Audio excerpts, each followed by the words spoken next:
This is what happened next. I've been up for 3 nights. Energy shots and cold showers help. I don't want to sleep. It's been much worse lately, the dreams and the voices. I won't smoke any more of these things, I've decided. I need answers first, and I need these maddening voices and whispers to stop barraging my nights. I have to listen to music, TV, something at all times, or I start to hear them. So far, I've only told Mike about what happened. "Why didn't you call the police?" Mike had asked me. I wasn't exactly thinking straight. He still thinks I'm brainless for not having dialed 911, but I hold to the belief that even if I had thought to during that time I spent bathing in madness, the phone probably would have screamed at me, or God knows what. Well, what about patrol cars? At my station, there's always a couple of cops hanging around. You're not listening to me. This happened in the span of 10 minutes. No matter how many times I tried to explain it, he just never seemed to grasp the absolute terror I'd suffered through. So, I don't confide in anyone. I research. I follow every lead I get, though I haven't found many. Even if it was a drug that caused all this, it doesn't explain away everything. Why it's still affecting me? And then there's the cameras. They didn't capture any of my experience. My boss said they shut off. I had to see for myself. Thus begins my descent into psychosis. I'm well aware. After a lot of persuading, my boss, former boss now, let me take a look at the tapes. And sure enough, right as the truck pulls into the parking lot, the camera distorts, statics, and then cuts to a blue screen. It resumes at 2:39. There are a lot of ways to trick cameras, I've learned.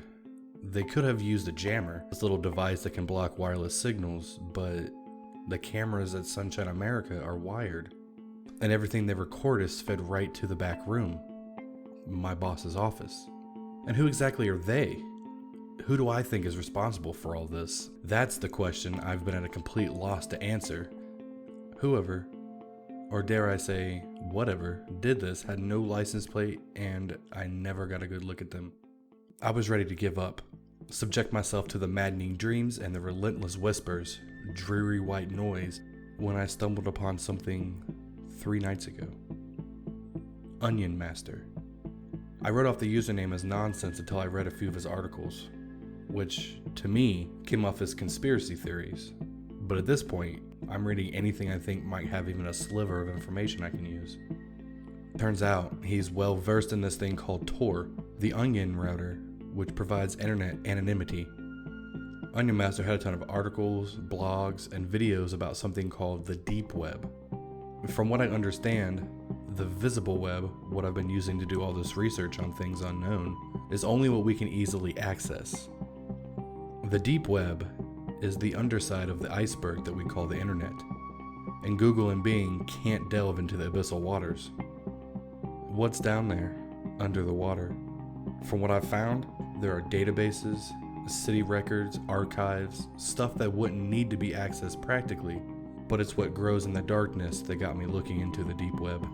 Weapons, drugs, human trafficking, hitmen for hire, and if you thought there was some fucked up porn you could get to just by searching Google, Jesus. Some of this shit, the pedophiles and sadists rejoice. The Silk Road got my attention for a moment. Onion Master described it as the Amazon.com of illegal substances, but it was something else that pulled me in even deeper. And before I go on, let me say I didn't browse through any of this. The deep web doesn't work like that. You need to know where you're going before you go there, and for that reason, it initially seemed like a dead end. After all, searching the depths of the ocean looking for one bit of treasure is pointless if you don't have coordinates. My coordinates were sent to me. I was getting out of another icy shower around 2 in the morning. I remember feeling a sort of dizziness overtake me, and I had to sit down on the edge of the bathtub. I was having trouble breathing. This kind of thing happened once in a while, ever since I smoked the Blue King, and I'd usually start to hear whispering or start smelling rotting fruit. That didn't happen this time, though. Something far more horrible came for me. It was crouched in the corner behind the door. It looked like me, barefoot with no face, no features, except for that thin smile that stretched from ear to ear. When I saw it, I don't know how to put this into words. A part of me was almost excited. Excited to see it in existence, not just a blurred memory. This part of me was insignificant when compared to the pure terror that overtook me in that moment. Claustrophobia set in as I realized I was cornered. I could have died as soon as it got its hands on me. Maybe that would have been too merciful now that I look back on the bathroom incident. It came for me though. I had nowhere to go, and I don't think I truly believed it could touch me. But it did.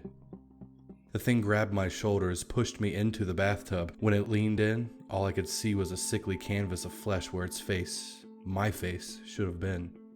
And it stunk. Christ, it was like chemicals. My warped reflection whispered to me 3 words before it vanished without a trace.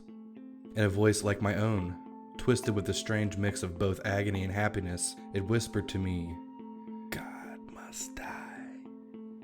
I ran to my closet as soon as it had vanished, and I stayed there for what felt like hours. I know I was no better than a frightened child, but it was the only place I felt safe. I couldn't think straight for a long time after that. Whatever that thing was, I'd seen it before, in the cooler at the gas station, but this was different. There's no way anything from that cigarette was still in my system. This was something more than a drug. This was something tainted, something evil that I'd brought forth. When, eventually, pure exhaustion overtook me, I dreamt horrible visions.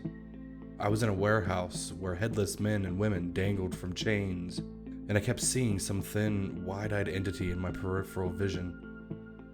To this day, I can't explain that, whatever that thing was. I never got a good look at it, just more madness. That's all it was.